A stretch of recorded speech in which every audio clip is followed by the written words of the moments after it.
नमस्कार डॉक्टर साहब। मेरा नाम विवेक शर्मा है। और आज की मीटिंग में होस्ट करूंगा और कोशिश करूंगा कि वो सारे जो मुद्दे हैं ज़्यादातर जो कैंसर पेशेंट्स की लाइफ में होते हैं उसके बारे में डिस्कस करें।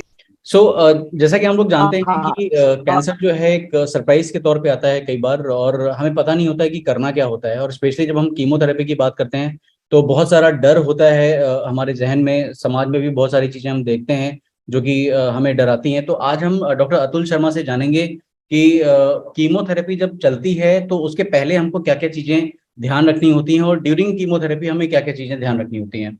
सर नमस्कार और बहुत बहुत स्वागत है आपका। नमस्कार। आप सभी को मेरा प्रणाम। मैं डॉक्टर विजय पाटिल का बहुत बहुत आभारी हूँ कि मुझे उन्होंने ये मौका दिया आप लोगों से बातचीत करने के लिए। और मैं आप लोगों से बाद में बातचीत भी करूंगा। पहले मैं थोड़ा सा आपको बता देता हूँ कीमोथेरेपी के विषय में। एंड तो कीमोथेरेपी जब हम लोग करते हैं, ये बहुत ही दुर्भाग्य की बात है कि किसी को भी अगर कीमोथेरेपी की जरूरत पड़ती है या किसी के परिवार में किसी सदस्य को इस तरह की बीमारी होती है जिसमें हम लोगों को कीमोथेरेपी देना पड़ता है, तो बड़ा ही प्रॉब्लम होता है। सबके साथ होता है, हम लोगों को भी बहुत अच्छा नहीं लगता है। तो बेसिक जानकारी ये है कि कीमोथेरेपी कई आम लोगों की भाषा में कहते हैं कि एक तरह से पॉइजन होता है, बड़ा मुश्किल होता है उसको। कभी कभी लोगों में ये भ्रम रहता है कि कीमोथेरेपी नहीं लेना चाहिए, कीमोथेरेपी लेने से तकलीफ बढ़ती है, कैंसर ठीक नहीं होता है। तो इन सब जानकारियों के इन कुछ कुछ मिथ भी होते हैं, तो उसको दूर करने के लिए मैं आप लोगों से बात कर रहा हूँ। मेरा नाम अतुल शर्मा है और मैं दिल्ली में अ, अखिल भारतीय आयुर्विज्ञान संस्थान में काम करता हूँ। देखिए, ऐसा है दोस्तों कि जब कीमोथेरेपी जब किसी को कैंसर होता है तो कैंसर के मुख्यतः तीन तरह से उपाय इलाज होते हैं, जिसमें एक तो ये होता है कि सर्जरी होती है, एक होता है रेडिएशन होता है, और तीसरा ब्रांच जो होता है जिसमें हम लोग मेडिकल ऑन्कोलॉजिस्ट होते हैं, उसमें कीमोथेरेपी या सिस्टमिक ट्रीटमेंट किया जाता है। कैंसर का एक इलाज होता है लोकल ट्रीटमेंट जिसमें सर्जरी या रेडिएशन होता है, और दूसरा होता है सिस्टमिक ट्रीटमेंट जिसमें दवाई या तो मुंह से दी जाती है, इंजेक्शन दिए जाते हैं, तो वो शरीर में फैल के जहां जहां कैंसर के कोशिकाएं होते हैं उनको मारने करने का या उनकी रोकथाम के लिए काम करता है। हम लोग जब कीमोथेरेपी करते हैं तो कीमोथेरेपी का सबसे बड़ा ये होता है कि ये कैंसर सेल पे तो अटैक करती है, उसके साथ साथ कभी कभी नॉर्मल सेल्स पे भी अटैक करती है, जिसकी वजह से काफी लोगों को साइड इफेक्ट्स होते हैं। साइड इफेक्ट्स इस पे भी डिपेंड करते हैं कि हम किस तरह की दवाई दे रहे हैं, गोली दे रहे हैं, इंजेक्शन दे रहे हैं, स्ट्रॉन्ग दे रहे हैं, थोड़ा कम स्ट्रॉन्ग दे रहे हैं, तो उसको होता है। जनरली जब भी हम लोगों को समझाते हैं भाई कि आपको ये कीमोथेरेपी और कीमोथेरेपी के पॉसिबल साइड इफेक्ट्स होते हैं, तो कुछ कुछ दवाइयां ऐसी होती हैं। जैसे हम शुरुआत करेंगे क्या क्या पॉसिबल साइड इफेक्ट्स हो सकते हैं या कॉमन साइड इफेक्ट क्या क्या होते हैं। तो कई बार तो हम ये सिंपल कहते हैं भाई इस शरीर में सर सर से लेके पैर तक कहीं पे भी असर कर सकता है, उसको थोड़ा सा सिंप्लीफाई करना चाहता हूँ। कई बार क्या होता है कि कीमोथेरेपी वजह से सर के बाल उड़ जाते हैं, क्योंकि कीमोथेरेपी जब भी अटैक करती है तो ग्रोइंग सेल्स पे अटैक करती है, और कैंसर भी काफी ग्रोथ करता है और दूसरी सेल्स भी ग्रोथ करती है। जैसे सर के बाल हुए, हमारे मुंह की और इंटेस्टाइन की झिल्ली हुई, तो जबकि हेयर फॉलिकल्स जब ग्रो करते हैं तो उस पे कीमोथेरेपी का इफेक्ट होता है, तो उसकी वजह से सर के बाल कभी कभी एक बार के लिए चले जाते हैं। पर हम साथ में मरीज को ये भी अच्छी तरह से समझाते हैं कि कीमोथेरेपी खत्म होने के बाद बाल पहले अच्छे से आ जाएंगे, और कई बार तो पहले से अच्छे आ जाते हैं। उसके अलावा ये होते हैं कि मुंह में जब होते हैं तो कभी कभी मुंह में हम माउथ अल्सर्स बोलते हैं, छाले बोलते हैं आम भाषा में, वो हो सकते हैं क्योंकि मुंह की माउथ की कवरिंग जो होती है जैसे बड़ी फास्ट ग्रो करती है, तो उस पे भी इफेक्ट होता है। इसी तरह से इफेक्ट कई बार क्या होता है कि इंटेस्टाइन जो होते हैं, आंतें होती है, उस पे होता है, तो उसकी वजह से डायरिया वगैरह होने का रहता है। कीमोथेरेपी की वजह से कई बार क्या होता है कि उल्टी या उबकाई जिसको हम बोलते हैं, नॉसिया और वॉमिटिंग, वो भी काफी होता है।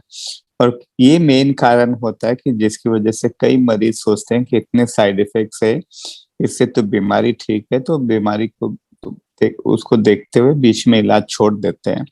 पर दोस्तों, मैं आप लोगों को अच्छे से समझाना चाहूंगा कि आज की तारीख में हमारे पास अच्छे उपाय है जिसमें काफी हद तक हम लोग नौसिया, वॉमिटिंग या उबकाई उल्टी को रोक सकते हैं।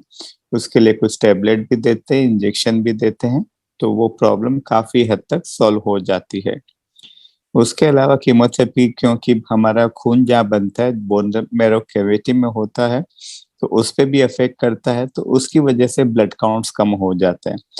दोस्तों, आप ये मान के चले कि हर कीमोथेरेपी का साइड इफेक्ट थोड़ा साइड इफेक्ट प्रोफाइल थोड़ा अलग होता है।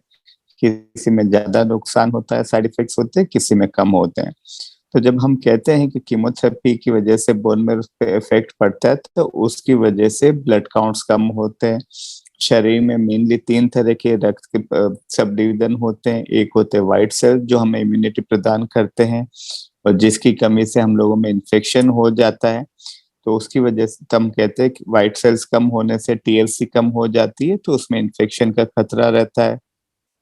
एक होता है हीमोग्लोबिन, उसका अगर कमी हो जाती है तो हमें ज्यादा प्रॉब्लम नहीं होती, क्योंकि ब्लड ट्रांसफ्यूजन से उसको ठीक किया जा सकता है।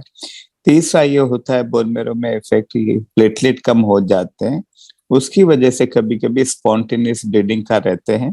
पर अमूमन आम भाषा में हम लोग जब डॉक्टर्स लोग डिसाइड करते हैं तो कहते हैं प्लेटलेट की जो नॉर्मल काउंट्स होती है 1.5 से 4.5 लाख होती है। पर शरीर ने ऊपर भगवान ने हम लोगों को इतना शक्ति दिया कि लगभग 10-20 प्लेटलेट होने पे भी जनरली ब्लीडिंग नहीं होती है। पर हमें ध्यान रखना पड़ता है। पर उसका सबसे बड़ा ध्यान हमें ये रखना पड़ता है कि जब ब्लड काउंट्स कम होते हैं तो कीमोथेरेपी को डोज हम कई बार कम कर देते हैं या डिले कर देते हैं। हम कीमोथेरेपी के साइकिल्स जो बोलते हैं ना, उसका मतलब ये होता है कि इस तरह से डिसाइड करते हैं कि जब तक 2 कीमोथेरेपी के इंटरवल के बीच में जितने साइड इफेक्ट्स है लगभग रिकवर कर जाता है, इस तरह से उसकी डिसाइड किया जाता है। कभी कभी हम 2-2 वीक में साइकिल करते हैं, कभी कभी 3-3 वीक में करते हैं, क्योंकि हमें ये जानकारी हो जाती है इसके साइड इफेक्ट्स 10 दिन में ठीक होंगे या 20 दिन में ठीक होंगे, उसी तरह से डिसाइड किए जाते हैं। कीमोथेरेपी में कई लोगों को ये रहता है कि हम नाश्ता करें नहीं करें, खाना खाए नहीं खाए, तो हम ये कहते हैं कि आप नाश्ता करके कीमोथेरेपी लगवाए, कोई प्रॉब्लम नहीं है। कई कई लोगों को भ्रांति रहती है कि कीमोथेरेपी के दरमियान में क्या ये चीज नहीं लेना चाहिए, शुगर नहीं लेना चाहिए, उसकी वजह से कैंसर बढ़ता है, पर इसका कोई भी साइंटिफिक बेसिस नहीं है। जनरली हम कीमोथेरेपी के समय में मरीजों को यही सलाह देते हैं कि आप सब कुछ खा सकते हैं, साफ सुथरा खाए, घर का बना हुआ सब कुछ खा सकते हैं, और अगर कोई प्रॉब्लम अगर हो तो नहीं हो, फ्रूट्स भी खा सकते हैं, पर उसको अच्छे से गर्म पानी से धो ले, छिलका भी हटा ले, और ये देखे करे। पके हुए पदार्थ हम लोग ज्यादा प्रेफर करते हैं, क्योंकि उसमें अगर कुछ कीटाणु वगैरह होते हैं तो पकाने से वो मर जाने की संभावना रहती है। और ये थोड़ा सा आजकल कीमोथेरेपी के साथ साथ कुछ तरह की टारगेटेड थेरेपी भी होती है, इम्यूनोथेरेपी भी होती है। पर कीमोथेरेपी जनरली हम ये कहते हैं कि ये डिफरेंशिएट नहीं करती है कि नॉर्मल सेल्स कौन सी है और एबनॉर्मल सेल्स या कैंसर सेल्स कौन सी है। तो उसकी वजह से कई बार जैसे कहते हैं ना हिंदी में, गेहूं के साथ घुन भी पिस जाता है, तो कैंसर के सेल के साथ साथ नॉर्मल सेल्स भी कभी कभी अटैक में आ जाती है, उसकी वजह से प्रॉब्लम होती है। टारगेटेड थेरेपी जब कहते हैं तो उसका मतलब जनरली ये होता है कि अभी हम कुछ दवाई ऐसे देते हैं जो कैंसर पे स्पेसिफिक टारगेट्स वगैरह होते हैं, तो उसी पे अटैक करती है। पर कुछ कुछ जो टारगेट होते हैं वो नॉर्मल सेल्स पे भी होते हैं, तो कभी कभी टारगेट थेरेपी के बाद भी साइड इफेक्ट्स होने की संभावना रहती है। अब मैं चाहता हूं कि अगर आप लोगों के क्वेश्चंस वगैरह हैं तो उस पे थोड़ा डिस्कशन कर लिया जाए। कुछ question? While we open the floor for the participants, मेरे 2-3 सवाल हैं जो शायद बहुत सारे लोग जानना चाहते हो, या जी उनको समय ना मिले कि वो बात कर पाए, या शायद कई जी बार। विवेक, ये सो डॉक्टर साहब, ये जो साइड इफेक्ट्स होते हैं, क्या ये सारे के सारे टेम्पररी होते हैं या कुछ परमानेंट साइड इफेक्ट्स भी होते हैं? देखिए, जनरली हम कहते हैं कि 90% से ज्यादा मान के चले कि टेम्परेरी साइड इफेक्ट्स होते हैं, और कुछ कुछ तो 2 साइकिल के बीच में भी रिकवर कर जाते हैं। शुरू में जब भी पहली बार होता है तो मरीज को काफी सारी वो प्रॉब्लम रहती, दिमाग में संशय रहता है, वो रहता है, भय रहता है, और रिश्तेदार को भी रहता है कि भाई इनको कीमो लगनी है। कई बार लोग कहते हैं कि मैं कैसे जाऊंगा, बाहर कैसे जाऊंगा, बाल उतर जाएंगे, कर जाएंगे। पर ये सब ज्यादातर लोग है, ज्यादातर साइड इफेक्ट जो है टेम्परेरी होते हैं।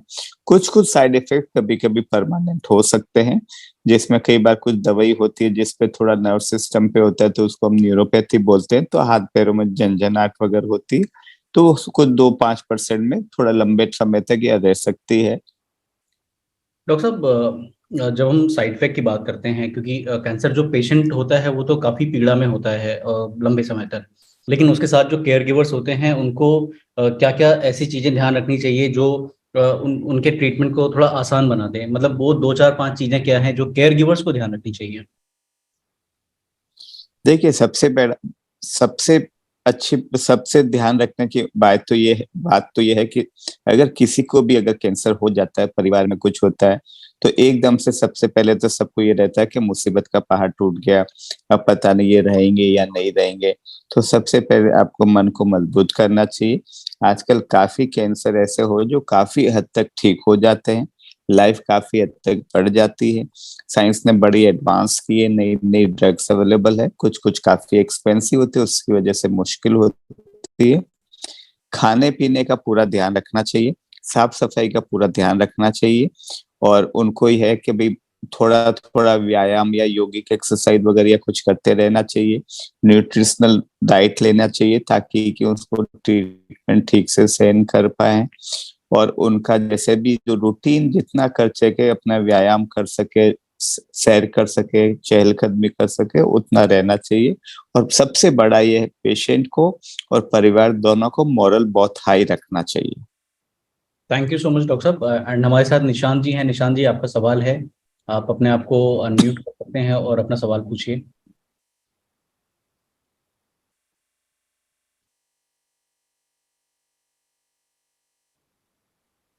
निशांत जी।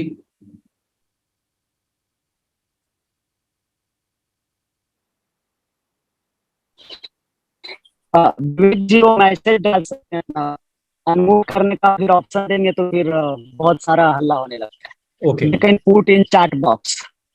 ऑलराइट। निशांत जी, अपना चैट बॉक्स में अपनी जो क्वेरी है आपकी, वो प्लीज मेंशन कीजिए।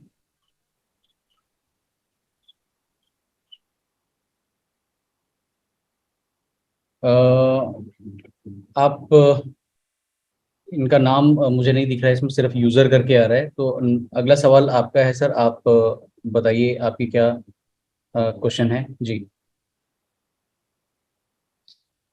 आप अभी भी म्यूट पे ही हैं।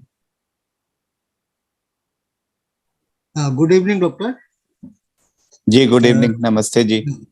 मेरी वाइफ है रश्मि सिंह, टाटा में इनका इलाज चल रहा है। इनकी सर्जरी आप देख भी रहे होंगे। तो जी इनका सर, टाटा में देखिए। सर्जरी हुई थी, कीमो और रेडिएशन भी हुआ था।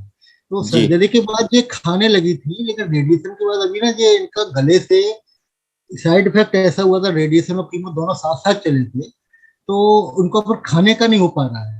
तो अभी लास्ट में स्पीच एंड सेलोथेरेपी वालों को भी दिखाया, और दूसरा एक फिस्टुला डेवलप हो गया इनका। तो वो सर्जरी तो आपका 3-4 मंथ बाद करेंगे, जिससे कि थोड़ा सा इनकी स्ट्रेंथ आ जाए। तो लेकिन इनका मुंह से इनका खाने का नहीं हो पा रहा है, बिल्कुल भी एक बूंद भी नहीं आता है। लेकिन मेरा ये है कि जब ट्यूब अंदर गई है तो थोड़ा थोड़ा पानी जब मुंह का क्लीनिंग करती है सिरिंज से, तो जाता है अंदर।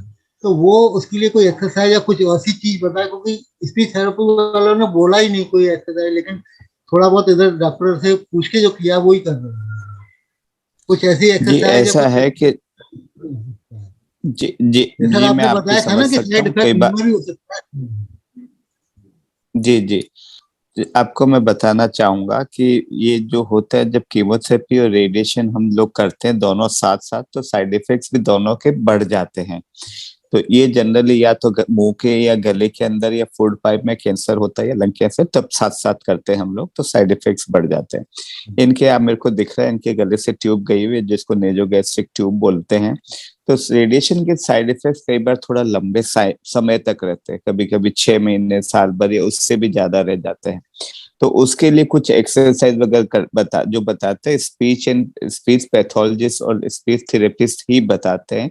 तो आप सुन ले, उसके बाद वो क्या करते हैं, कई बार वो मुंह में आपको इनको पिला के करके देखते हैं कहीं जा रहा है, कैसे जा रहा है, कर रहा है, तो वो ठीक से बता पाएंगे।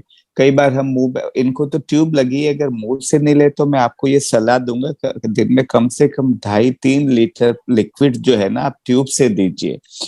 क्योंकि अगर वेट थोड़ा सा कम हो जाएगा तो मुश्किल, थोड़ी दिक्कत हो जाती है। वेट बढ़ेगा तो इलाज भी ठीक से सहन करते हैं और वो थोड़ा इनको अच्छा भी महसूस करेगा।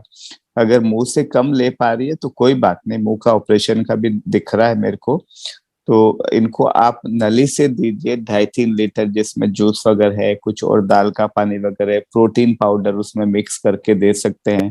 टाटा वाले कुछ अच्छे से वो बना के करके भी देते हैं प्रोटीन पाउडर, और वो बहुत ज्यादा महंगा भी नहीं आता है, करता है, तो आप देंगे तो वो ठीक रहेगा। और मुंह की अच्छे से सफाई रखिए, दिन में 4-5-6 बार ट्रीटमेंट अगर चल रहा होता है तब हम लोग कहते हैं कि कुल्ला करिए अच्छे से। कई लोग लिस्ट्रीन वगैरह से करते हैं, पर कई बार हम ये भी बोलते हैं गुनगुना पानी में मीठा सोडा डाल के कुल्ला करने से भी मुंह की अच्छे से सफाई हो जाती है। सस्ता सुंदर इलाज है ये। जी हाँ यही आपका म्यूट किया हुआ है सर। हाँ वही कुल्ला जी करने के लिए बोला था, खाने सोडे के साथ वो कर रहे हैं। और खाने का भी उन्होंने कुछ फूड वो बताया, उसी हिसाब से हम लोग कर रहे हैं। तो वेट जो है कांस्टेंट है, पिछले 4 महीने से वेट जो है कांस्टेंट है, 39-40 करीब। इनको थोड़ा वेट बढ़ाने की जरूरत है, हाँ, ठीक ठीक, वही डॉक्टर बोले पहले वेट बढ़ाइए थोड़ा तभी हम। Calorie required. हाँ जो फिस्टुला इनका जो उसकी सर्जरी जी दोबारा जी होनी है, बोले वेट वेट बढ़ेगा थोड़ा होगा तभी हम करेंगे 4 महीने। जी। ओके। अगला सवाल जी जी जी इनका है वीवो 2118, आपका नाम जो है इसमें यही दिख रहा है। आप अनम्यूट कर सकते हैं और अपने सवाल जो है पूछ सकते हैं।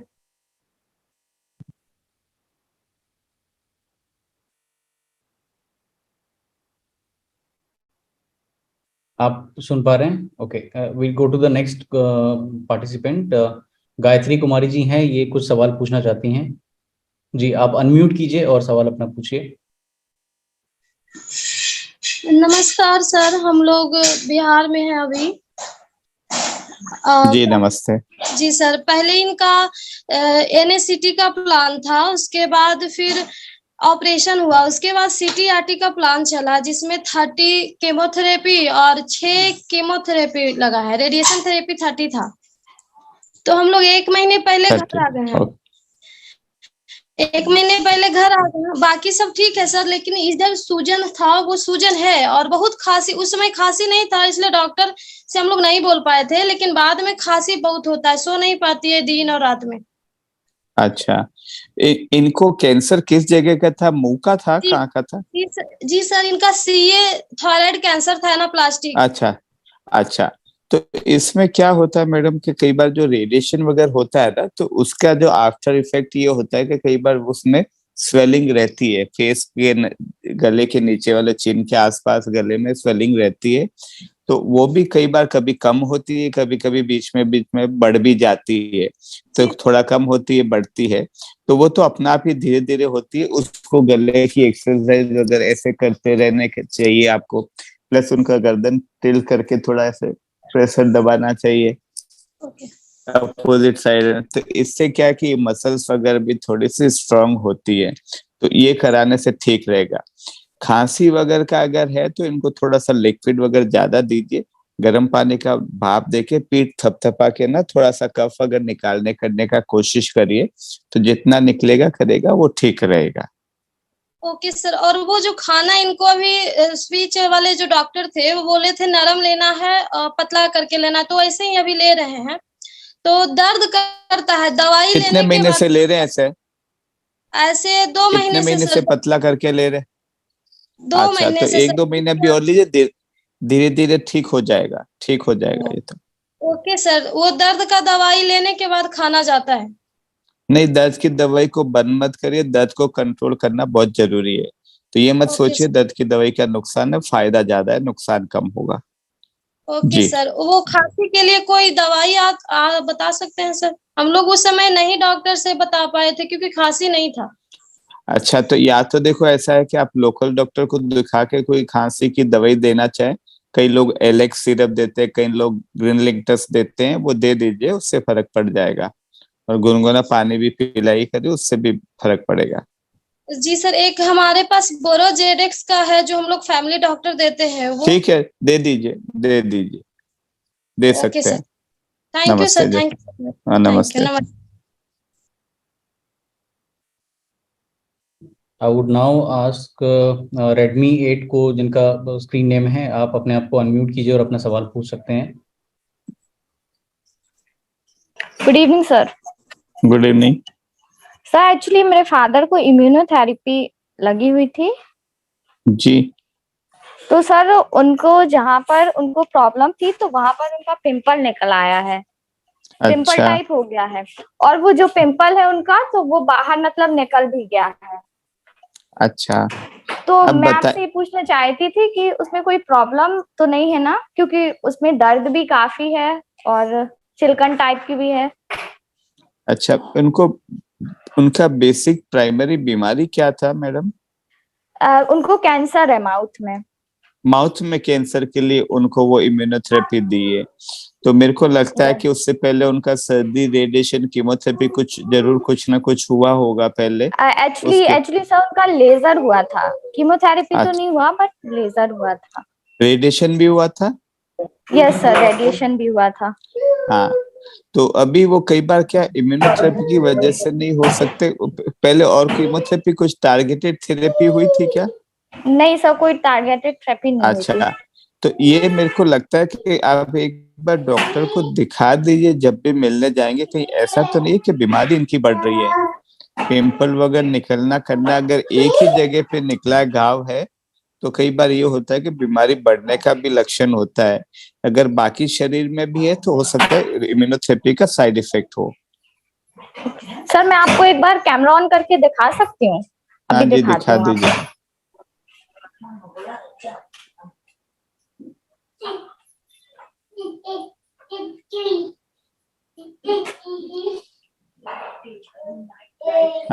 हाँ, ये तो बीमारी का लक्षण लग रहा है। ये पिंपल जो बता रहे हैं ना, ये लग रहा है जी बीमारी है ये। तो पहले भी ऐसा ही था या अभी बढ़ने लगा है ये? नहीं सर, ये अभी लास्ट 3 डेज से हुआ है। अच्छा, तो एक बार दो बार तो इसका थोड़ा ड्रेसिंग वगैरह कर लीजिए। कितना इम्यूनोथेरेपी हुआ है? सर अभी उनको 3 डोज लगा है।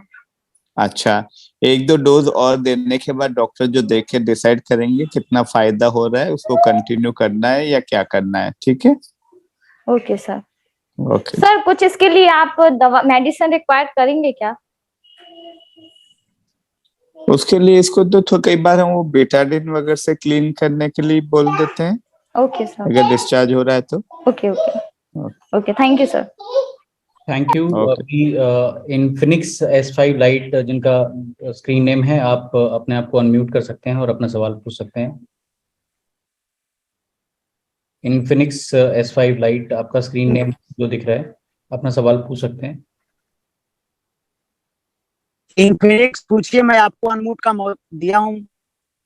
वीवो भी पूछ सकते हैं। हेलो हाँ जी, बोलिए। जी, मैं अजय बात कर रहा हूँ सर। हाँ जय जी। जी बोलिए। बोले सर, मुझे एक बार सर्जरी हो गई थी, पेपिलरी कार्सिनोमा ऑफ थायराइड था। जी। तो इसका सर्जरी हमने सर पटना IGMS में करवाया था। अच्छी बात है। तो उसके बाद मुझे बताया गया कि आपका पूरा थायराइड नहीं निकल पाया। हाँ जी। तो इनके लिए आपको होल बॉडी आयोडीन टेस्ट करवाया गया मुझे, तो उसमें पता लगा कि 2 जगह बचा हुआ है। अच्छा। उसके बाद मुझे बोला गया फिर से आपको रीसर्जरी करवाना पड़ेगा। अच्छा।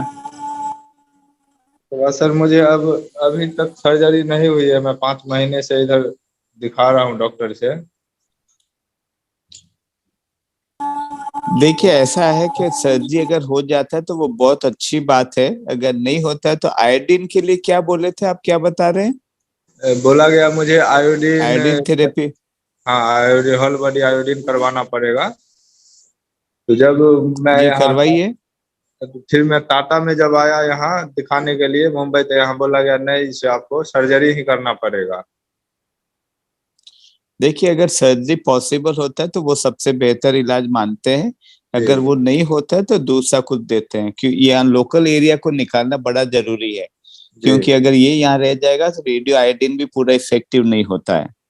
तो अगर आपको समय लग रहा है किसी भी वजह से, दूसरे सरकारी अस्पताल में कोशिश कर सकते हैं, पॉसिबल अगर होता है तो पटना एम्स में भी कोशिश कर सकते हैं। फिर बिहार में तो रेडियोथेरेपी का है ही नहीं कुछ।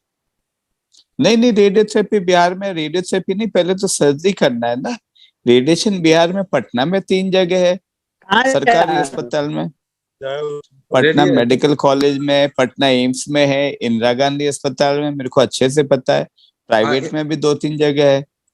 रेडिएशन तो है सर, बट बोला गया जो आपको रेडिएशन नहीं लगेगा, रेडियोथेरेपी लगेगा।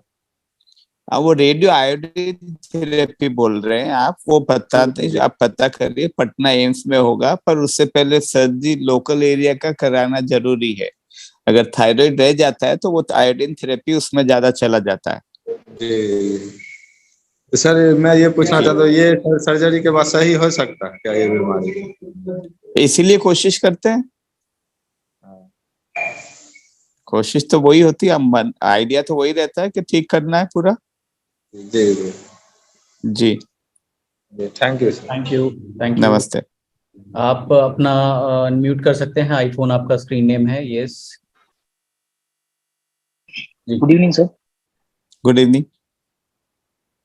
सर मेरे फादर हैं जिनको कि कैंसर है जी। एक्चुअली, उनको लिम्फ नोड के यहाँ पर कैंसर है। तो पहले जब हम लोगों ने ट्रीटमेंट लिया था, जयपुर से ट्रीटमेंट लिया था, उसके अंदर वहां से बीमारी खत्म हो गई थी। फिर टाटा में हम लोग आए थे, क्योंकि वहां पर लास्ट में जब पैट स्कैन हुआ था तो उसके अंदर उन्होंने बोला था आईजीवी नर्व जो है उसके आसपास जो है वो फैल चुकी है, और उन्होंने 6 मंथ्स का टाइम दे दिया था। तब हम लोग टाटा में आए थे।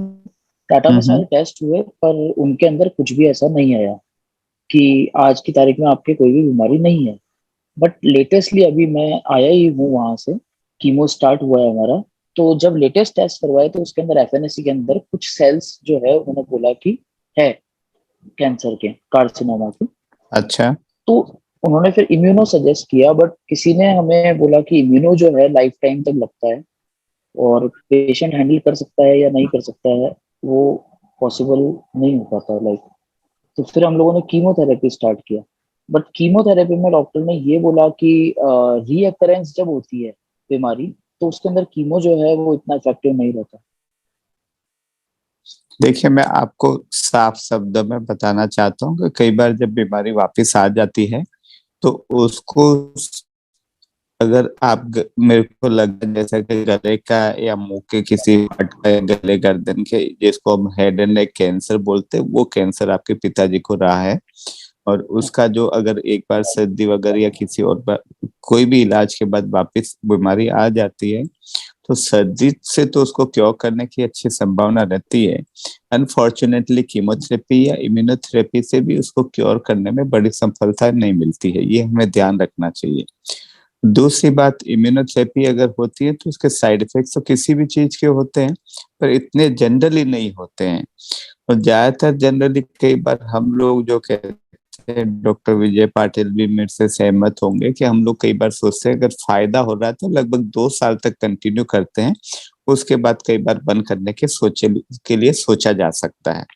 हम लोग ये भी मानते हैं कि हम लोग जो है ना कि बहुत ज्यादा इम्यूनोथेरेपी जो वेस्टर्न वर्ल्ड में वो कहते हैं कि भाई इतने डोज में देना चाहिए, हम लोगों ने, डॉक्टर विजय पाटिल और इनकी टीम ने ये प्रूव किया है कि कम डोज में अगर दी जाए तो भी, क्योंकि इसकी काफी एक्सपेंसिव होती है तो भी उतना ही इफेक्टिव होती है, तो वो कोशिश की जा सकती है। कीमोथेरेपी के साइड इफेक्ट्स होते हैं, पर कीमोथेरेपी से भी पूरी कंट्रोल में नहीं रहती है लंबे टाइम तक, और इम्यूनोथेरेपी से भी जनरली पूरे लंबे टाइम तक ठीक, ज्यादातर मरीज में नहीं रहती है। कुछ 10-20% पेशेंट ऐसे होते हैं जिसमें लंबे टाइम तक कंट्रोल में रहने की संभावना रहती है। तो इसमें सर पॉसिबल है क्या कि जो अभी ट्यूमर का साइज है वो कीमोथेरेपी से कम हो करके और फिर उसको जो है ऑपरेट करके उस गांठ को निकाल दिया जाए? वो तो उस पे देखो बेटा, ऐसा है कि उसमें उनको देखना पड़ेगा। एक तो क्लिनिकल एग्जामिनेशन करना पड़ता है, सीटी स्कैन या पेट स्कैन करके देखना पड़ता है शरीर के कोई और हिस्से में तो नहीं है, कोई मेजर वेसल से तो जुड़ी भी नहीं है। सर्जन से डिस्कस करना पड़ता है भी उसको पूरा ठीक से निकाल पाएंगे या नहीं निकाल पाएंगे, तो कैंसर में इस तरह की सिचुएशन में आधा निकालने का कोई फायदा नहीं रहता है। ठीक है sir, thank you so much. ठीक, नमस्ते। नमस्ते। Thank you. अभी Vivo V2118 आपका जो स्क्रीन नेम है, I would request you to ask your question. Vivo 82118 आपका स्क्रीन नेम है, आप अपना सवाल पूछ सकते हैं। विवेक जी बहुत बार उनको ऑप्शन दे चुके हैं, Okay. शायद नहीं कर पा रहे हैं। No problem.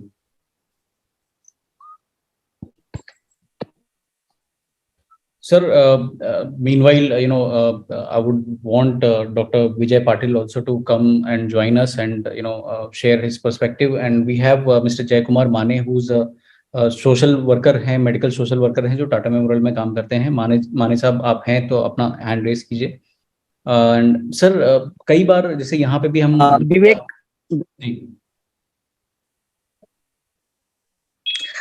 जी, डॉक्टर विजय पाटिल नेटवर्क के वजह से नहीं, डॉक्टर नंदिनी ज्वाइन किए हैं। All right. So meanwhile doctor साहब यहाँ पे हैं। सर हम लोग कई मतलब थैंकफुली अभी तो डिजिटल का ऐसा माध्यम है कि हम लोग कनेक्ट कर पा रहे हैं, और हर महीने की 7 तारीख को 7 बजे हम लोग कनेक्ट करते हैं। और जो distant parent I mean patients होते हैं, जो आप भी शायद बहुत सारे केसेस ऐसे एम्स में देखते होंगे जो बहुत दूर दूर से आते हैं। उनको कई बार इल्म नहीं होता है, ज्ञान नहीं होता है कि कैसे छोटी छोटी चीज़ों के लिए उनको इतनी सारी परेशानियां होती हैं। हालांकि वही एक रीज़न है जिसकी वजह से हमने ये lung head and neck connect group बनाया है, which is under your guidance, and doctor Vijay इसको स्पेयर हेड करते हैं और बहुत सारे काम हम लोग करने की कोशिश करते हैं। सर वो 3, 4, 5 चीज़ें क्या होती हैं जब साइड इफेक्ट्स से रिलेटेड जब बात होती है, जो हर पेशेंट्स को और उनके केयर गिवर को, क्योंकि ये वीडियो जो है ये शायद यूट्यूब पे भी अपलोड होगा और बहुत सारे कैंसर पेशेंट्स एंड सर्वाइवर्स और केयर गिवर्स इसको देख पाएंगे, तो जो लोग दूर से आते हैं मेट्रोज में या दूसरे शहरों में ट्रीटमेंट के लिए, तो उनको ये कुछ बातें क्या ध्यान में रखनी चाहिए हमेशा कि जैसे ये जो आइडेंटिफाई करे कि ये अभी जो है कीमोथेरेपी का या ट्रीटमेंट का साइड इफेक्ट है और हमको अब जो है इसको टॉलरेट नहीं करना है और डॉक्टर के पास जाना है। विवेक जी, जब भी हमारे पास मरीज आते हैं, आई एम श्योर नंदिनी के पास या डॉक्टर विजय पाटिल के पास आते हैं, सबसे पहले हम उनको यही समझाते हैं कि जब भी कैंसर का इलाज चल रहा है, नंबर 1 उसको पूरा कंप्लीट करने का कोशिश कीजिए। नंबर 2, दवाई कीमोथेरेपी लेने के बाद कोई भी चीज आपको लगती है कि नॉर्मल नहीं है, जिसको कई बार क्या होता है कि कई बार फीवर होता है तो कोई और वजह से हो सकता है, वायरल फीवर भी हो सकता है, कीमोथेरेपी के साइड इफेक्ट्स की वजह से ब्लड काउंट्स कम होने के बाद भी हो सकता है। तो हम उनको चेतावनी यही देते हैं कि उसको लाइटली नहीं लें। अगर आपको लगता है कि कोई परेशानी है तो तुरंत ब्लड टेस्ट कराना चाहिए। हर मरीज को हर बार एम्स में या टाटा में या जाना संभव नहीं होता है, तो हम उनको लिख के देते हैं कि यही अगर प्रॉब्लम होती है, आपको ज्यादा उल्टी है, ज्यादा दस्त है, फीवर ज्यादा है, तो लोकल डॉक्टर को आप बताइए कि हमारा ये ट्रीटमेंट चल रहा है। हम लोगों को डॉक्टर ने ये समझाया है कि उल्टी दस्त की शिकायत होती है तो ब्लड प्रेशर चेक करना है, सोडियम पोटेशियम जो होता है सॉल्ट जिसको बोलते हैं वो चेक करना है, उसका कमी है तो उसके लिए ग्लूकोज या सेलाइन वगैरह चढ़ाने के लिए बोलते हैं। फीवर वगैरह होता है तो ब्लड काउंट करा के हम उनको समझाते हैं कि भाई न्यूट्रोफिल्स काउंट्स टीएलसी में आपको देखना है, 1000 से कम है, 500 से कम है, तो फीवर अगर है तो एंटीबायोटिक की जरूरत पड़ेगी आपको, आईवी एंटीबायोटिक लगवाइए। अगर आईवी की जरूरत नहीं है तो ओरल लीजिए, और किसी न किसी डॉक्टर को जरूर दिखाइए, जाके अपना ब्लड प्रेशर और पल्स वगैरह चेक करवाइए कि कुछ सेप्सिस के लक्षण तो नहीं दिख रहे हैं। ये बताते हैं हम लोग। खाने पीने में ध्यान रखने के लिए बताते, वो आपको पहले ही बताया था।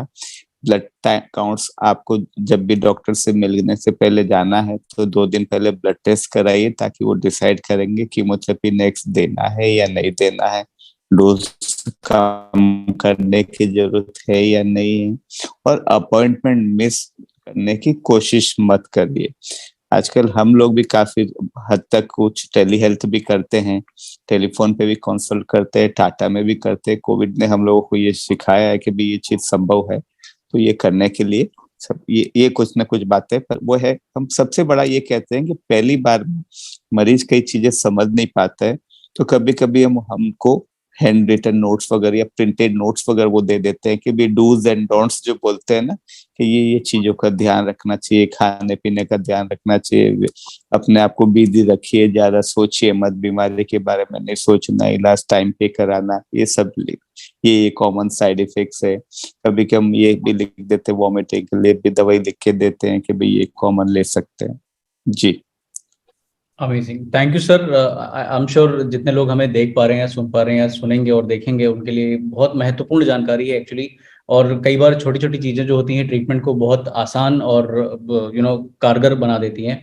मनोज जी हमारे साथ हैं, उनका कोई सवाल था। मनोज जी, आप पूछ सकते हैं अपना सवाल।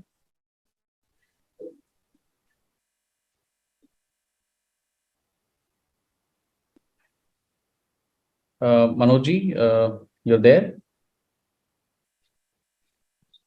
एक बात में जब तक मनोज जी अपना सवाल पूछे, विवेक जी, मैं एक बात ये कहना चाहता हूँ कि आप लोगों को, मैं डॉक्टर पाटिल, उनकी टीम और आप सबको बधाई देना चाहता हूँ कि आप लोग एक सपोर्ट ग्रुप बना के ये काम कर रहे हैं। क्योंकि कभी कभी कई बार होता है कि कैंसर पेशेंट जब इलाज के लिए जाते हैं तो अपने आप को अकेला महसूस करते हैं, तो किसी न किसी या तो सर्वाइवर का या कोई भी सपोर्ट ग्रुप का उनको सहयोग मिलता है तो उनका मनोबल काफी अच्छा रहता है, वो अपने आप को थोड़ा ठीक बेहतर महसूस करते हैं। उनको लगता है कोई तो ऐसा है जिससे मैं अपनी बात खुल के कह सकता हूँ, उनसे बातचीत करने से उनको काफी अच्छा महसूस होता है, परिवार को भी अच्छा रहता है, तो फिर वो कड़ी से कड़ी जुड़ती चली जाती है। बिल्कुल सर। एंड मैं बहुत शुक्रगुजार हूँ कि आपने हमारा इनविटेशन एक्सेप्ट किया और आप अपना कीमती समय निकाल पाए और आज की शाम हमारे साथ बने रहे। I would yes. I would want to Vivek ji, doctor Nandini बीच yes. डॉक्टर नंदिनी ज्वाइन कर गए, बीच में वो लेफ्ट हो गए थे, तो आप उनसे बात जी। Doctor Nandini, you are there? Yeah, I'm there. In between, my signal got disconnected, so I missed some part of the thing. Okay. So कई सारे सवाल यहाँ पे, कई सारे patients, because since Sanjeev ji हैं और डॉक्टर विजय हैं, तो मिक्स है पॉपुलेशन यहाँ पे। काफ़ी सारे लोग टाटा से भी हैं, तो उनके काफ़ी सारे सवाल थे और मेरे ख्याल से डॉक्टर अतुल ने बहुत सारे सवालों के तो जवाब दिए हैं। आप कुछ कहना चाहेंगी, कुछ ऐड करना चाहेंगी इस कॉन्टेक्स्ट में जहाँ पे हम एड्रेस करना चाह रहे हैं हेड एंड नेक कैंसर को? और आज का जो हमारा चर्चा का विषय था वो था कीमोथेरेपी और उसके जो कॉमन साइड इफेक्ट्स होते हैं, उसके बारे में हमने संज्ञान लिया डॉक्टर अतुल से। मुझे तो एक्स्ट्रा कुछ ऐड नहीं करना, अतुल सर ने पूरा कवर तो कर दिया है। बस आई जस्ट वांट टू से कि सब पेशेंट्स को अगर कुछ भी इश्यूज है, कभी कभी हमारी बिजी ओपीडीज में हम पूरे सवालों का कुछ एड्रेस नहीं कर पाते, तो ये विजय सर का आइडिया था कि we can connect with patients additional, तो ऑलवेज ये प्लेटफॉर्म है। तो अगर कोई किसी को ऐसा लगता है कि some questions can not be address, हम उनके सवालों के जवाब नहीं दे पाए, तो हमेशा 108 या 203 204 होमी बाबा में हमारे ओपीडी रहते हैं, जहाँ पे मैं और विजय सर रहते हैं। कभी भी आके बात कर सकते हैं। कभी कभार ऐसा होता है कि अंदर पहुंचने तक बहुत भीड़ की वजह से हम सब पेशेंट्स को इक्वली टाइम नहीं दे पाते, तो थ्रू आर सोशल वर्कर्स, जैसे संजीव के अलावा भोला, बाकी सारे हैं, उनके थ्रू कांटेक्ट करके हमारे साथ बातचीत हो सकती है। तो that is to tell all the patients. Mister Jay Kumar माने हमारे साथ हैं। जय कुमार जी, आप अगर लाइव हैं तो आप जुड़ सकते हैं। जय कुमार जी। पहले तो मैं अतुल सर को बहुत धन्यवाद दूंगा, ये जिन्होंने अपना कीमती समय निकाल कर हमारे पेशेंट को बहुत अच्छी जानकारी दी। Hello, thank you. Hello sir, मैं मनोज बोल रहा हूँ। जी मनोज जी, आपका इंतजार था, आप आ गए, बताइए। हाँ सर, मैं पूछना चाहता हूँ, मेरे पिताजी की एज 72 ईयर है और उनका वेट है 41 kg। तो उनको सर कीमोथेरेपी तो अनफिट बताया है, पर उनके लिए एक इंजेक्शन लिखा है, इंजेक्शन का नाम है निमोटुजुमेब। ये एट सर्कल है सर इसके। जी हाँ, इसके 8 सर्कल है और रेडिएशन के 7 वीक लगने हैं, दोनों साथ जी में चलेंगे सर। तो जी सर क्या जी ये सर क्या कहते हैं, इनका ये महंगा इंजेक्शन है सर, तो क्या अपन जेनरिक इंजेक्शन लगवा सकते हैं क्या? नहीं नहीं, इसका देखिए ऐसा है कि इसका कोई दूसरा सब्स्टिट्यूट नहीं है। दूसरा जो है वो और भी थोड़ा मेरे हिसाब से महंगा है, तो अगर कर सकते तो जरूर करना चाहिए। अगर किसी भी वजह, आजकल आप सोशल वर्कर से, इनसे मान्य साहब से मिलेंगे तो कुछ कुछ बताएंगे आपको। काफी सरकारी स्कीम्स वगैरह होती है जिससे काफी लोगों को मदद मिलती है। फ्रेंड्स, प्रधानमंत्री की तरफ से, सेंट्रल गवर्नमेंट की तरफ से आयुष्मान भारत होती है, कुछ और ट्रस्ट वगैरह भी कुछ ना कुछ मदद करते हैं, तो आप वो कोशिश करके कर सकते हैं। पर जनरल इसका कोई दूसरा सब्स्टिट्यूट नहीं है, कोई जेनेरिक नहीं है, एक ही कंपनी बनाती है। और ये देखा गया है कि रेडिएशन के साथ अगर इसको साथ में ये इंजेक्शन दे तो केवल रेडिएशन से जितना फायदा एक्सपेक्टेड होता है उससे तो ज्यादा फायदे की उम्मीद रहती है। सर इनकी एज जो 72 ईयर है, तो इससे कोई वैसे ज्यादा दिक्कत तो नहीं आई सर? नहीं, इस पर्टिकुलर इंजेक्शन की वजह से साइड इफेक्ट्स बहुत कम होते हैं। इसका ये एडवांटेज ये है कि इसके साइड इफेक्ट्स कम होते हैं। और आप कंपनी वालों से बात करते हो, कभी कभी कंपनी भी मरीज को कुछ पेशेंट असिस्टेंट प्रोग्राम उनके होते हैं, उसके तहत कुछ ना कुछ सुविधाएं देती है। और सर इससे कितने % तक सर ये इसमें रिलीफ मिल सकती है कि पूरा सही हो जाता है सर क्या कैंसर? वो पूरा हमें ये देखना पड़ता है कि पूरी स्टेज कैंसर की क्या है। जिस हिसाब से आप बता रहे हैं कि कीमोथेरेपी, रेडिएशन और ये देना है और ऑपरेशन किसी वजह से नहीं कर पा रहे हैं, तो एटलीस्ट स्टेज 3 है, ज्यादा संभावना है कि स्टेज 4 भी होगा। तो उसमें हमें ये भी देखना पड़ता है कि मुंह के कौन से भाग में ये है, तो वो वेरी करता है। 30 से लेके 60, 70, 50, 60% तक मरीज जो है ठीक होने की संभावना रहती है। जीप के पीछे बताए, जीप के पीछे है सर। जीप के पीछे, अगर उसको जीप के पिछले वाले हिस्से में है तो उसको बेस ऑफ टंग का लीजन बोलते हैं। मेरे हिसाब से स्टेज 4 होना चाहिए। तो करीब लगभग बाकी सेहत ठीक है और गले में बहुत बड़ी बड़ी गांठें नहीं है, तो 40-50% करीब से के आसपास मान के चलना है। गले में गांठें भी महसूस होती है, दिखती है, पता चलती है? हल्की हल्की दिखती है सर। अच्छा, हल्की हल्की। जीभ पूरे सामने से बाहर निकल जाती है अच्छे से? हाँ मुंह सर। पूरा खुलता है? हाँ सर। मुंह पूरा खुलता है। तो जी फिर सर। वजन कम क्यों है इतना? इसमें इनका वजन पहले भी कोई ज्यादा नहीं था सर, 50-51 के आसपास था सर। हाँ, तो 10 किलो कम हो गया, लगभग 20% कम हो गया। हाँ मेरे हिसाब से लगभग 40 और 50% के बीच की उम्मीद है कि ठीक रहेंगे ये। जी जी जी। Thank you Manoj ji. और हमारे साथ राजेश कुमार जी हैं। राजेश कुमार मिश्रा जी, आप अपना सवाल पूछ सकते हैं जी। सर नमस्ते। नमस्ते जी। सर मेरा सर्जरी 6 जून को हुआ था इसी साल में, प्लास्टिक सर्जरी टाटा में हुआ था। और जी सर। उसके बाद CTRT अभी कंप्लीट हुआ 8 सितंबर को जी। और CTRT कंप्लीट होने के बाद हमारे इस साइड में, जिस साइड में सर्जरी हुआ, कान में बहुत पेन रहता है। अभी मैं 27 तारीख को फॉलोअप के लिए भी गया था टाटा में, तो बताया कि रेडिएशन की वजह से पेन है और स्वेलिंग भी है जिससे कि दिक्कत है। तो देखिए ऐसा है कि अभी भी आपका इलाज खत्म हुए पूरा 1 महीना लगभग हुआ है। रेडिएशन के साइड इफेक्ट्स ठीक होने में कई बार हम लोग बोलते हैं कि 2 से 3 महीने लग जाते हैं। सूजन कभी कभी लंबे समय तक रह सकती है। मुंह का टेस्ट वगैरह या लार बनना और भी लंबे समय तक रह सकता है। तो थोड़ा थोड़ा आपको हो सकता है कि इसकी आदत डालनी पड़ेगी। सूजन जनरली कम हो जाएगी। सबसे बड़ा फिर हम ये कहते हैं कि आपको जो इतनी बड़ी बीमारी थी वो कंट्रोल में रहना भी बहुत जरूरी है। तो उसके लिए कुछ साइड इफेक्ट्स होते हैं, कभी कभी ठीक हो जाते हैं, कभी कभी थोड़ा लंबे समय तक परेशान कर सकते हैं। अभी अगर आपको पेन वगैरह है तो दर्द की दवाई जरूर लेनी चाहिए। थोड़ा थोड़ा मुंह का एक्सरसाइज करना चाहिए और उम्मीद करते हैं जल्दी आपको लाभ होगा।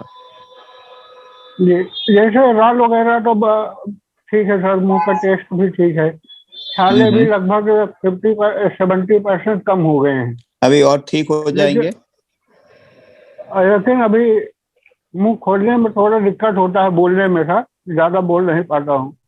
और वो थोड़ा कान में स्वेलिंग दर्द है ना, वो भी ठीक हो जाएगा। वो कान में थोड़ा फर्क पड़ता है रेडिएशन और उसके बाद में।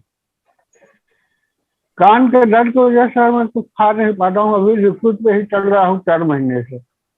हाँ, वो नहीं, आपका स्वेलिंग है ना, इसकी वजह से भी खिंचाव रहता है, उसकी वजह से भी दर्द रहता है, ऊपर तक रहता है। जी, थैंक यू राजेश जी। जी सर। और माने साहब हमारे साथ हैं। माने साहब, आप कुछ कहना चाहेंगे? और क्योंकि बहुत सारे लोगों को मेडिकल सोशल डिपार्टमेंट की बड़ी हेल्प रहती है और आप बहुत सारा काम भी करते हैं, कोई कॉल टू एक्शन बताना चाहेंगे? आप बताना चाहेंगे कि कहाँ वो आपको संपर्क कर सकते हैं? पहले तो मैं थोड़ा जानकारी देता हूँ डिपार्टमेंट के बारे में। मेरा नाम जय कुमार मान है, हम मेडिकल सोशल सर्विस में डिपार्टमेंट में काम करते हैं। मैं हेड एंड नेक और थोरेसिस के पेशेंट हैंडल करता हूँ। तो पहले हमारे डिपार्टमेंट में हर रोज कम से कम 350 से 400 तक पेशेंट अलग अलग डीएमजे के विजिट करते हैं। उसमें से 100 and 120 तक हेड एंड नेक के पेशेंट रहते हैं उसमें से।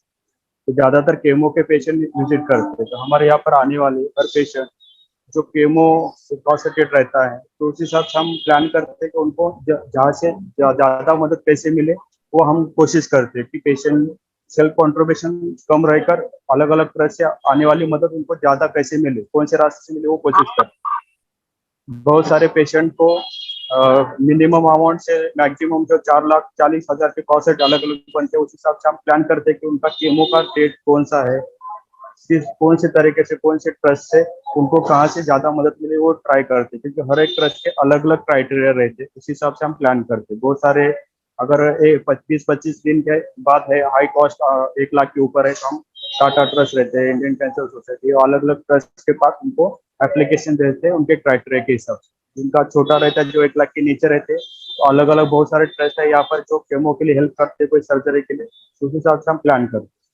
किसी का 8 दिन के अंदर 2 दिन में रहता है, तो हम क्या करते हैं कि हॉस्पिटल फंड रहता है, तो वहां से उनको फंड देने की कोशिश करते हैं और उनका कंट्रीब्यूशन है जो रहता है उनका थोड़ा कम करने की कोशिश करते हैं।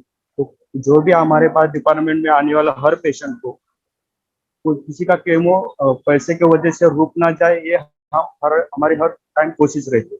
तो आने वाले हर पेशेंट को हम समझाते हैं कि केमो आपका कैसा रहेगा, कितना कॉस्ट रहेगा, तो आपको कितना मदद मिलेगा, आपको भी थोड़ा बहुत तैयारी करने की। क्योंकि यहाँ पर आने वाले बहुत सारे पेशेंट को 100% हेल्प हम देने की कोशिश करते हैं, लेकिन उतना टाइम वो ट्रस्ट के हिसाब से नहीं होता है। इसलिए पहले दिन हम काउंसलिंग करते टाइम वो केमोथेरेपी, उसका साइड इफेक्ट क्या रहता है, आपको कहाँ विजिट करने का है, अगर पैसे का प्रॉब्लम रहेगा तो इधर कैसे आने का, बहुत सारी स्कीम अलग अलग रहती है, तो वहाँ पर कैसे अप्लाई करने का, वो हम बताते हैं। तो उनका केमो रुक ना जाए पैसे की वजह से, हम पहले दिन ही कोशिश करते हैं, उनको सब जानकारी देते हैं।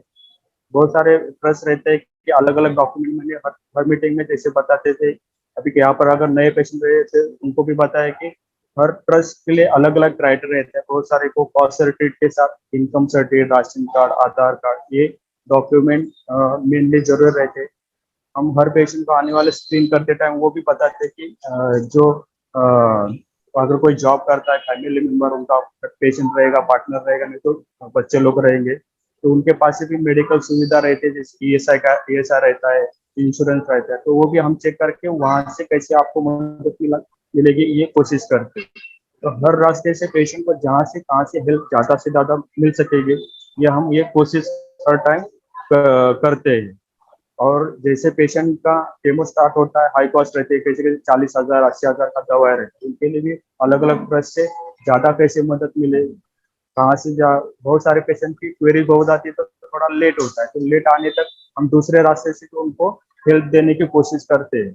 बहुत सारे पेशेंट को लगता है कि मुझे 100% हेल्प चाहिए, लेकिन क्या होता है कि हमारे भी बहुत पेशेंट रहते हैं और वो संस्था के हिसाब से वो उनका जो क्राइटेरिया रहता है थोड़ा दिक्कतें आती है, तो हम अलग अलग तरीके से उनको हेल्प देने की कोशिश करते हैं। तो पेशेंट को भी हम हर टाइम समझाते हैं कि अपना थोड़ा बहुत कॉन्ट्रीब्यूशन हर केमो के लिए तैयार रखो, क्योंकि बहुत सारे गवर्नमेंट स्कीम है जैसे CM PM फंड पे रहता है, लेकिन वो 1-1.5 महीना लगता है उसको सैंक्शन होने। तो उस बीच में जो अगर केमो हुआ तो उसके लिए कैसे आपको हेल्प होना चाहिए, कौन से ट्रस्ट से होना चाहिए, वो हम कोशिश करते हैं। लेकिन हमारे यहाँ पर आने वाले बहुत सारे, अभी पिछले हफ्ते हमने बहुत सारे थोड़े पेशेंट का रेकॉर्ड विजय सर के पास भी लेके गए थे, जो 80% हेल्प किए थे, लेकिन 20% कॉन्ट्रीब्यूशन डालने के लिए भी तैयार नहीं रहे थे। लेकिन ये हम समझाते हर पेशेंट को तो थोड़ा बहुत आपको तैयार रहो, जहाँ पर आपको दिक्कत आ गई हम कोशिश करेंगे कि आपकी कम हो उसका हेल्प करने की, जो केमो रुकना चाहे। लेकिन आप बोलोगे कि मेरे पास कुछ भी नहीं, सब आप कर दो, तो बहुत सारे पेशेंट यहाँ पर ऐसे रहते हैं कि हम कुछ, हमारे पास कुछ भी नहीं, जो करने का आप करो।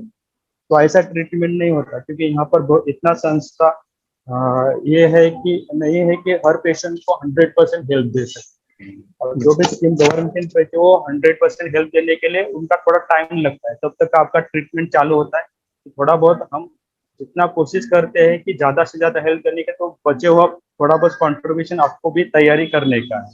क्योंकि अभी एक आज ही पेशेंट आया था जो वेस्ट बंगाल से आया था, बोल रहा था कि मैं सिर्फ 3000 लेके आया हूँ वहां से। तो वहां पर वो उनको किसी ने तो गलत जानकारी दी कि आपका ट्रीटमेंट हो जाएगा, सब फ्री में रहता है। तो आप इतना दूर से आते हैं तो वहां पर कितना खर्चा आएगा, ये सब आप सब पूछ के एक दो अलग अलग जगह पर भी इंक्वायरी करना चाहिए, टाटा में फोन करके भी इंक्वायरी करना चाहिए। क्योंकि बहुत सारे पेशेंट ऐसे रहते हैं कि गलत जानकारी देते हैं, फिर पेशेंट इधर आने के बाद उनका जो इकोनॉमिक रहता है 8-10 दिन थोड़ा रिपोर्ट में जाता है, बाद में ट्रीटमेंट के लिए 8-10 दिन जाता है, तो 10-20 दिन में जितना पैसा लगता है उतना खर्च होता है, बाद में उनका टेंशन बढ़ जाता है। तो ये मीटिंग हमें हर महीना इसीलिए लिए रखता है कि आपको यहाँ इस मीटिंग से सही जानकारी दोगे, और आपके आने वाले पहचान वाले जो पेशेंट रहते हैं ओपीडी में जो साथ में बैठते हैं उनको भी आप सही जानकारी दोगे, तो आने वाली जो उनकी दिक्कत है वो कम से कम हो जाएगी। जैसे अभी मैंने डॉक्यूमेंट बताया, तो आपको ओपीडी में जो पेशेंट बैठे हैं उनको भी बता सकते हो, क्योंकि हमारे यहाँ पर भी बहुत सारे पेशेंट वेटिंग में आते हैं, कभी कभी बीच में जाते हैं, तो उनको भी आप वहां से भी काउंसलिंग करके उनकी दिक्कतें वहाँ, जब आप गांव से कोई पेशेंट आने वाला आपका पहचान वाला, तो उनको भी वहां से बता सकते हैं कि ये भी साथ में डॉक्यूमेंट लेके आ जाओ, ताकि आपका ट्रीटमेंट जितना जल्दी हो सके स्टार्ट होगा, और फाइनेंशियल हेल्प जितना हम जल्दी से जल्दी शुरू कर सके उतना कर सकते। तो ये सब जो बताया मैंने वो अलग अलग स्कीम और अलग अलग डॉक्यूमेंट रहता है। गवर्नमेंट स्कीम के लिए भी ये डॉक्यूमेंट जरूर रहते हैं, लोकल ट्रस्ट के लिए भी ये डॉक्यूमेंट जरूर रहते हैं, हॉस्पिटल फंड के लिए भी डॉक्यूमेंट जरूर रहते हैं जी। बहुत सारे को हम व्हाट्सएप से, फोटो से, वो जितना उनको जल्दी कहाँ से मदद मिले, जैसे फोटो व्हाट्सएप पर कोई फोटो हम चला लेते हैं, ओरिजिनल की जरूरत नहीं रहती। तो हर पेशेंट को ज्यादा से ज्यादा दिक्कतें कैसे कम किए जाए, ये हमारे डिपार्टमेंट से कोशिश रहती है।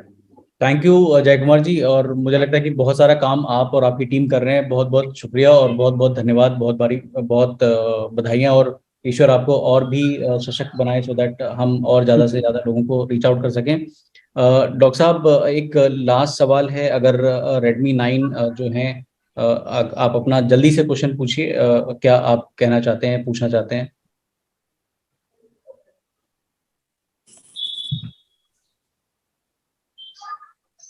जी बताएं। Redmi 9 आपने हैंड रेस किया था, आप अपना सवाल पूछ सकते हैं जी। अनम्यूट कर लीजिए अपने आप को।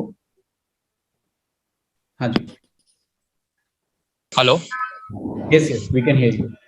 हाँ सर, एक्चुअली मेरे डैडी का ना कैंसर हो गया था, ये लास्ट ये अप्रैल में कुछ हुआ था, अभी ये साल अप्रैल में।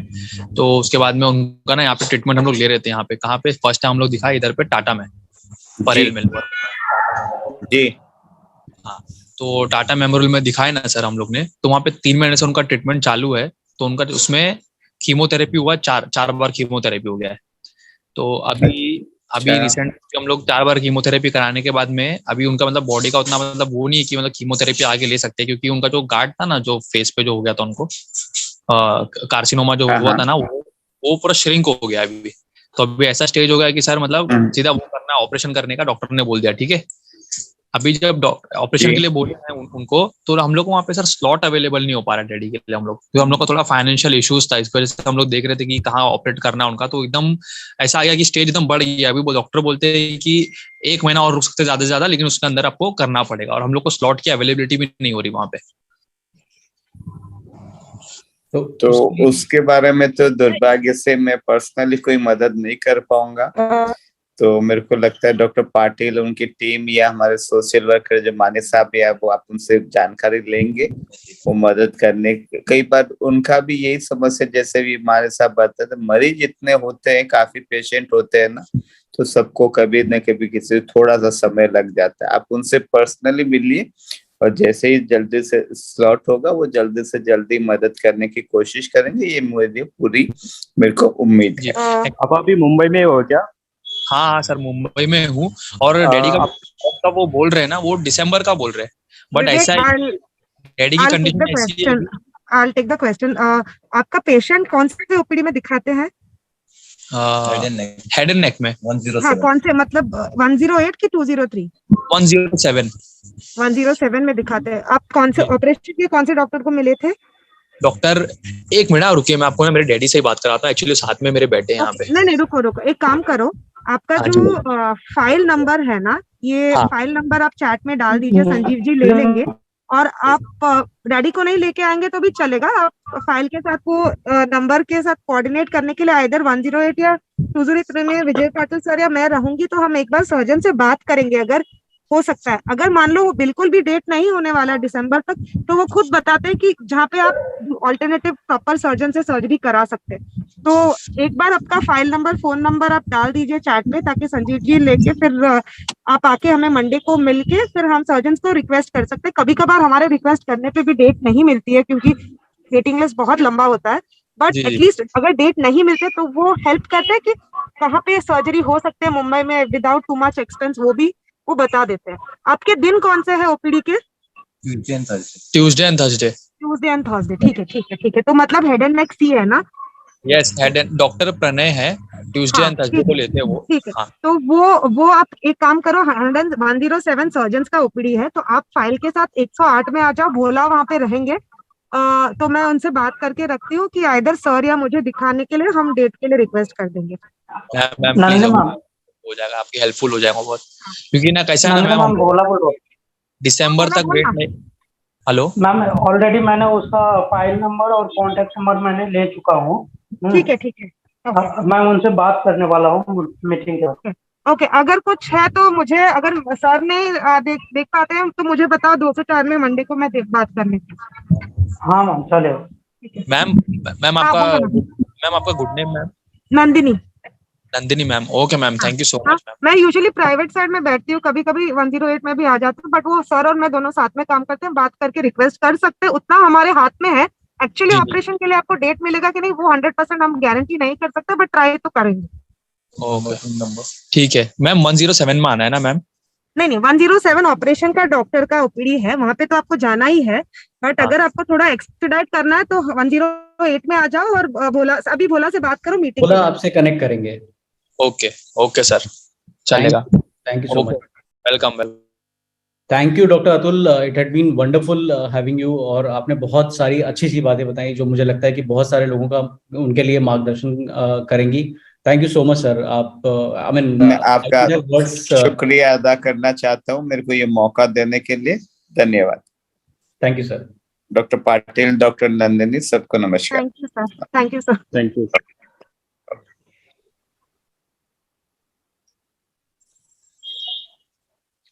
थैंक यू एवरीवन जो भी हमारे साथ जुड़े हुए हैं, और ध्यान रखिए और अपना ख्याल रखिए। और आपको कभी भी कोई भी परेशानी होती है, हेड एंड नेक कनेक्ट के नाम से हमारा ये जो सपोर्ट ग्रुप है ये चलता है। फेसबुक पे है हम लोग, ट्विटर पे हैं, लिंक्डइन पे हैं, आप हमारे साथ जुड़ सकते हैं। आप सबके पास व्हाट्सएप नंबर भी होगा, अगर नहीं है तो भोला का नंबर लिख लीजिए। भोला अपना नंबर आप एक बार प्रोनाउंस कर दीजिए, जो सो दैट अगर कोई नए जुड़े हैं जिनके पास आपका नंबर नहीं है तो आपसे कनेक्ट कर सकें। बोला? हाँ, विवेक जी भोला